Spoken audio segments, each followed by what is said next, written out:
2% green cover. Because of that, we had 14 to 16 degrees Celsius temperature in the city during the summer. And during December, we had few days 0 degrees Celsius. We were growing apples in a place called Palace Orchard, that is Bengaluru Palace Grove. And today, we have 260 days and less than 4% green cover, and temperature is 36 to 37 degrees Celsius. That's the greatest achievement of Bengaluru, is doubling the temperature.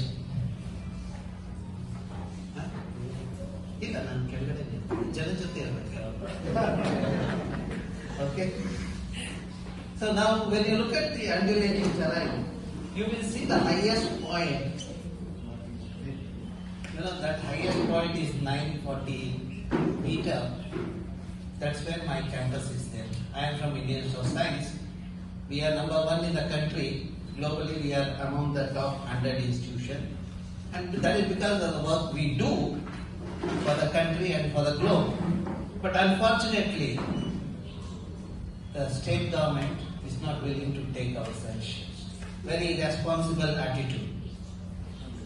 Now, you know, when you do the tunnel in this undulating terrain, okay, what happens? According to me, hydrological alteration happens. Second is the habitat fragmentation happens. We don't even worry about the microorganism, you know, the nutrients and that transfer, we do not even care. Okay? Now at the substrata level, if you look at, you know, when it rains, the water gets percolated and gets stored in the underlying layer. What is the drainage network you see on the overland? Exactly similar thing is there in the underground. Now you are disrupting that. What is the consequence of that? Some people have to learn to live without water. Okay? And of course, last year we tested that experience. Okay? Now, changes in climate is happening. Okay? You know, that is increase the flooding. Have we done anything for Bangalore to mitigate the floods before we come up with this kind of senseless project? We are even unable to handle the underpass. A lady was killed about 2 years back near KR Circle. And whenever it rains, underpasses are closed. So we cannot even, we only know how to waste money or spend money, but we do not know how to provide the service. Okay, now if the changes in climate is happening, see, I always talk with the data. When I look at the data, temperature is increasing. If you don't want to believe that, look at the consequence of that. You know, you will see that disasters are increasing and sea level is increasing. We are paying the price, and that is because of the increase in the greenhouse gases. And if you look at, there is a correlation between the greenhouse gas to the temperature increase. So now, if you do not want the disaster to happen, then you need to be careful. Okay? Now what else will happen? You know, we will lose our food. You know, for example, if you look at with 1.5 degrees Celsius increase in temperature, 70% of the coral will lose. Another 0.5 degree, it will be 79%, 99%. And species loss. You see that. We will lose endemic insects 6, the plants 8, and the vertebrates 4. You know, I am not talking about your mosquito and rat or anything like that. I am talking about the endemic species which does the pollinator, the insect, like honeybees, etc. With another 0.5 degrees Celsius, the temperature shoots up. I mean, we will lose 80 the insects, 16 plants, and about the 8 vertebrates. You all know the vertebrates. I don't think any vertebrates, 2-leg vertebrates are there in Bangalore. Had the Bangalore had such vertebrates, this kind of project people wouldn't have thought. Okay, now the drought, 410 million people get affected, and rise in sea level would be about 56 centimeters. Already 49 centimeters is increase, which is going to wipe out 50 million people in the coastal area. You may not see your children in the Karwar, Mangalore, or Chennai, etc. Okay? Now to summarize, the flooding will happen, simultaneously drought, the food productivity will come down because we lose the pollinators and the cities become vulnerable. That's where we need to plant the cities. So not spend the money and pocket the money. Coastlines become vulnerable. And doctor is here, Sudha is here, you can ask her, the vector-borne diseases will increase. See, whenever there is increase in temperature in Kerala, you have seen chikungunya, dengue, COVID, all those things comes in Kerala only. Okay? So, now, let us look at the emissions. I have done the studies across the 10 cities in the country. My study shows that wherever the public transport is weak, the emission is high. For example, as high as 54% in the Hyderabad and 46% in Bengaluru. You know, that means if you want to bring down the emission in the transportation sector, you have to give importance to the public transport, which has to be economical, secure for women and children. So, if it is not economical, the people will opt for an auto or the cab. So, and we need to make sure that the metros and public transport are cheaper. Okay? And the other thing you would have seen yesterday, Deccan Herald, those who have a habit of reading newspaper would have seen in the second page. I had talked about this some time back, the glass facade building. You know, when this is the architecture suitable, required for a European climate or a temperate climate, to get the required thermal comfort, you have to retain the heat. That's why people use the glass facade building. You know, our engineers of today, that my generation, they are all copy-paste masters. Architect and they just go to Europe, copy that architecture, bring it and paste it in the tropical climate of Bangalore, Hyderabad, Chennai, etc. Now, what is the implication? In the normal building, if you use electricity, 750 to 1400 units per person per year. In this glass facade building, 14,000 to 17,000 units per person per year. You might ask, you have done the size. What is the use of that? You know, some sensible people are there in country. They find a PIR and it is in NGT. There were a couple of queries to me also regarding that. And there was a question in the parliament also. So, about the glass facade building. Whatever they have come up with, the thing is advisory nature. It's not being implemented. They agree with my size, saying that glass facade building is not suitable for the tropical climate like India. Okay? Now, how do you plan the system? I work with the nature, so that's why the nature principle I have it. Now, you might wonder why I have brought all these issues. I also take few seconds to bring some awareness in the public. You know, plastic has become a major problem in the city. See, when you look at the nature, the transition of energy and material happens from herbivores to the carnivore, and finally whatever is left in the system gets converted into elemental form by bacteria and fungi. That's why when you look at nature, there is nothing called waste. Where do you see waste? You will see waste where waste people are there. Who are these waste fellows? They have affinity to the plastic, the Swiggy and Zomato fellows every day, and so much packing material. And sensible people, of course, will cook at home or use the steel container to get the food. You might ask, why are you so unhappy with them? I'm not worried about them, those irresponsible. But I'm worried about the children, because my study shows when people use plastic, they are also getting dioxins and carcinogens, the BPAs, etc., along with the plastic. That means we are giving the children the food contaminated with the carcinogen. So that's where we have to be careful. And you see the mess, even in our blood, nanoplastics are there. You may go to the doctor, get your blood sample analyzed. You will be surprised to see the nanoplastic, especially with the Swiggy and Zomato fellows, it will be more. Okay, so now these are the kinds of things people do. You know, hot rasam in a polythene bag, which is a storehouse of the carcinogen. Okay, so now let me come back to the climate change.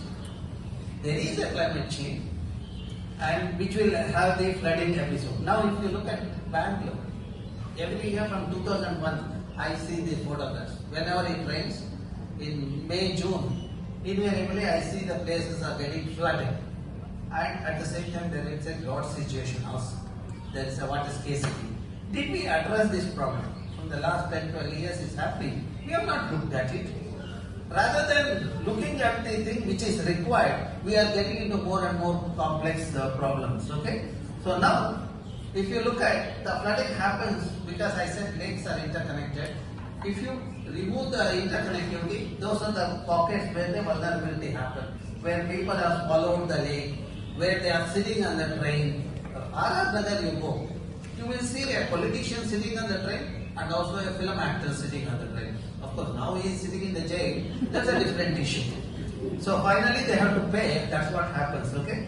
So now, what is the problem of our this one? See, when I look at why the water scarcity happens in the city, because of the absence of water urbanism in our plan. What is this urbanism, water urbanism? Which means you are not planning the landscape conducive to retain the water. You are transforming transitioning the landscape from forest to paved landscape. And interconnectivity among the lakes is lot, and the groundwater recharge gets reduced. And what is to be done? We need to create the ecological pore spaces. Okay? Landscape is forest with the cover of vegetation and water bodies. Okay? Now, why it happens? You know, first is the senseless, unplanned urbanization. Look at the way the things are happening. 1973, the city had 68% green cover, aptly known as a garden city or a pensioner's paradise because of the temperature at the time. 90s, you know, with the industrialization, changes started happening. 2000, with ITBT coming in the outskirts, we started seeing the landscape changing. Now with these ITBT fellows sitting in the outskirts, you know, whenever they cry, immediately the people come up with the project, flyover. When I cry from Basavana to go to IISC, they don't care. Okay? So now 2006 intensification, 2009 further intensification has happened, and now 2025, 87% of the Bangalore landscape is covered with the concrete, and because of that groundwater recharge is not happening. Not only the top we are concretizing, now we want even the sub-layer. We don't want that. This is a tragedy, okay? The city is a knowledge city. City is a science city. Can't we take the science for the planning? We don't do that. I have written C+. We are planned by the crooks. The corrupt consultants are responsible for the consultants, and the construction mafia are responsible for killing the city. Now, that's where sometime back I have written an article and also an editorial in Current Science saying enough is enough. We need to decongest Bangalore. Why we should have everything in Bangalore? Can't we say that we have crossed the threshold? The project should go to the other districts so that other districts get the same benefit? See, that is what Mahatma Gandhi talked about, Surajya. Take the job, take the education to the villages. The country will be prosperous. That is called cluster-based development approach. You might ask, is there a model? Go to Tamil Nadu, Tanjavur, Kumbakonam, Tiruvallur, the triangular junction. The people from rural area come to the town and work during Monday to Friday, and during the weekend, the youth work in the farm. The prosperity, the farming sector is also good, and also the industrial thing. Why it happens? Because of the infrastructure, good planning. And in the process, the children also take care of the elders at home.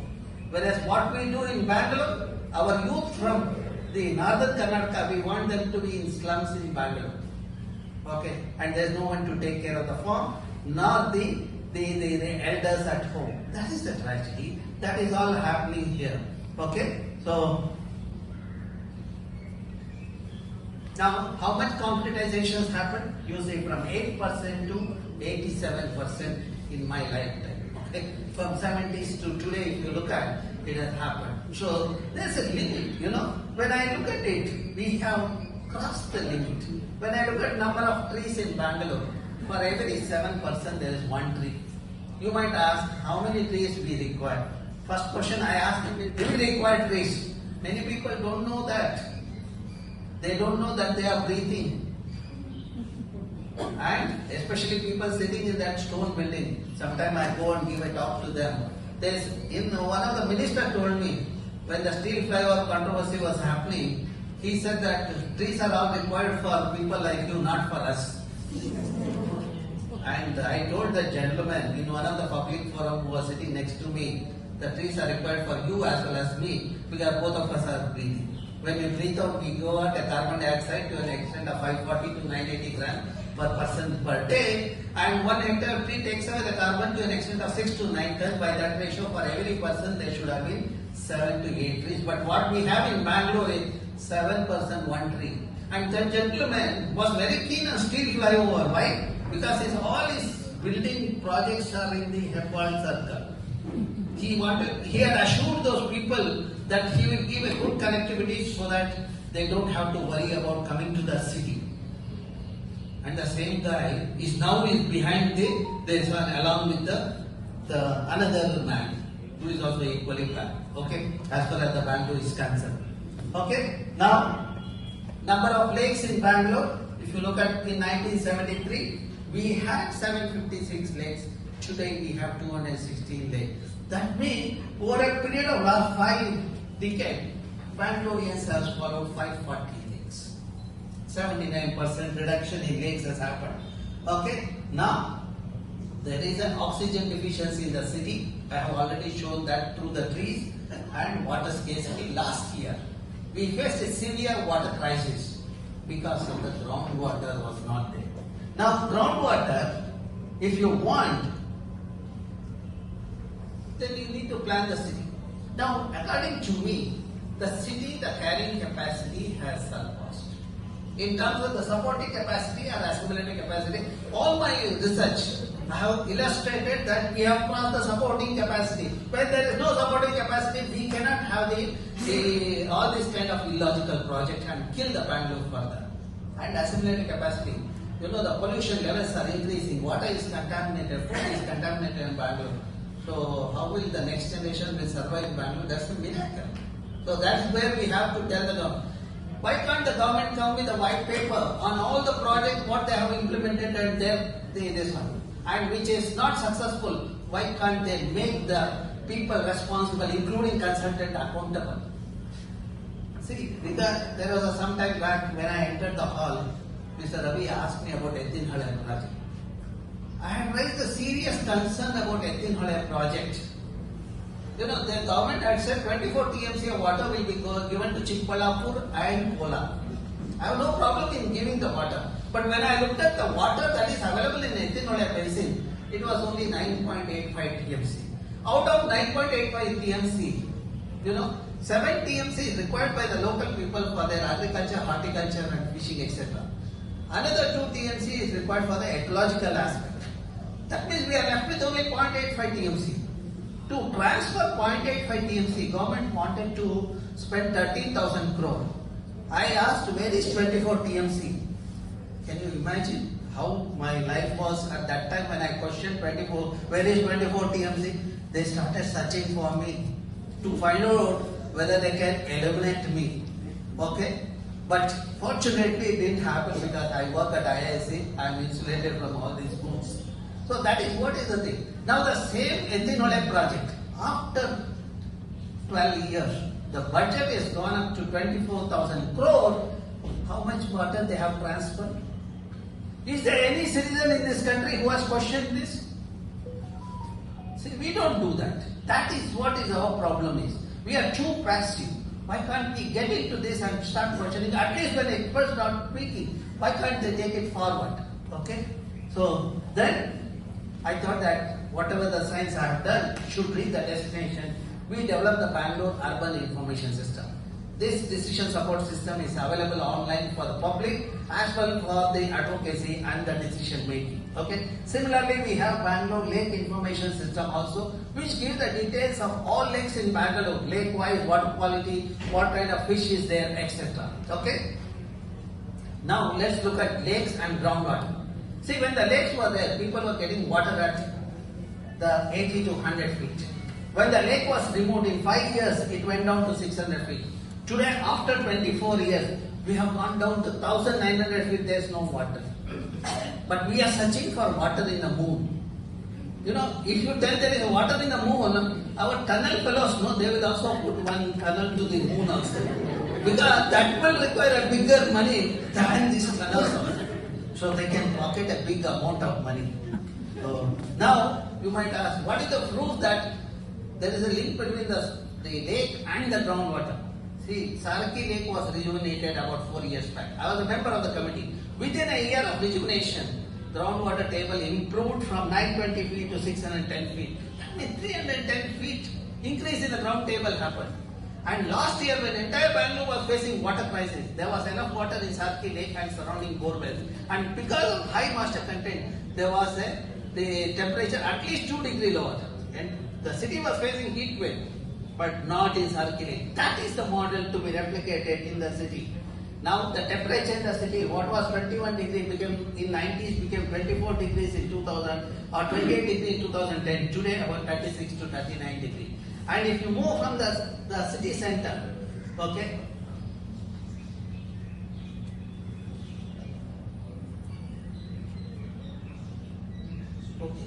it says that end of your allotted time, SIR. You know what is SIR? Okay, let me keep that aside. Now, when you go from the center of the city in any direction, you see wherever lakes are there and the greenery is there, temperature is at least 2 degrees lower. Okay? So, now, how manage the water this one? And our food is getting contaminated. You know, lakes are filled with the contamination, industrial effluent and sewage. Our water Act says that you cannot pollute. Our air Act says that no one can pollute the air. But we do not implement those acts. Okay? So that's where our food is getting contaminated, which is also getting revealed in the form of cancer and kidney failure. You know, kidney failure.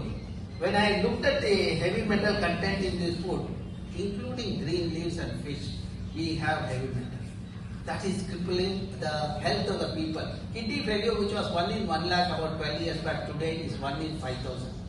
Okay? So, but with your tunnel projects and all, pollution is also increasing. Okay? Now I thought that I should give this data, whatever my students have done, in the form of the thing, people can look at it. Bangalore Lake Information System. It's about a year, about 5,000 people have viewed that. Okay? So now, can we reclaim the Bangalore? Yes, madam. You want to take photo, no? Take it. Sorry.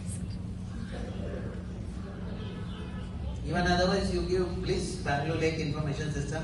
See, we need to green the Bangalore. Okay? That's what we do it with.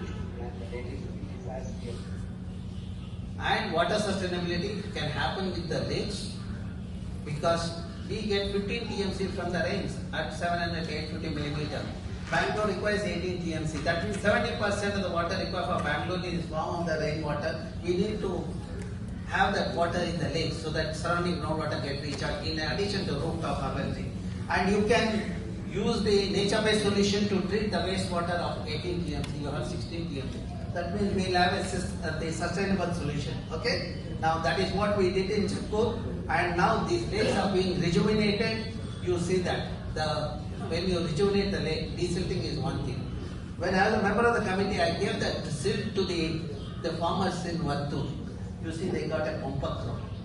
Because of the nutrient-rich silt without contaminant, they got the bumper. Each farmer told me, because of my decision of to give the thing, because I was a member of the NTT, I could exercise my power there to give the thing at no cost to the farmer.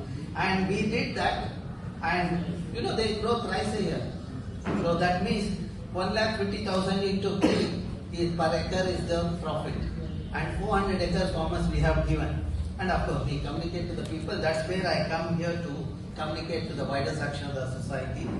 So, to summarize, you know, we need to ask for the white paper from the government for all the projects, what they have put on the thing, and how much money they spend, and how far it has met the work. And in the process, how much degradation has happened to our environment. You know, the day when you include the degradation of the environment in your project, then you will see sustainability in place. And this tunnel project is going to cripple our groundwater system, aquifers and all those things, which happened with earlier tunnels also, but now we are going to do that. And is it going to solve the problem? You know, you are shifting the problem from one place to the other. It is not going to be solving the problem. And it is not a sustainable thing. People like you and me may not travel in the tunnel because we don't want to pay that toll. But for whom is this tunnel?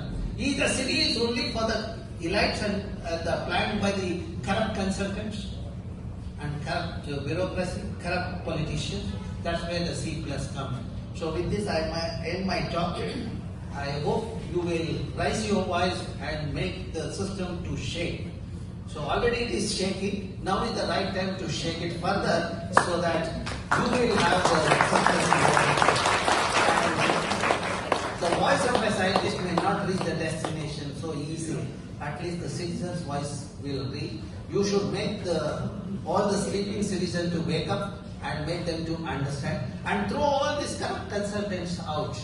Otherwise, we will not see the sustainability and our children will not have clean air and water. Thank you very much.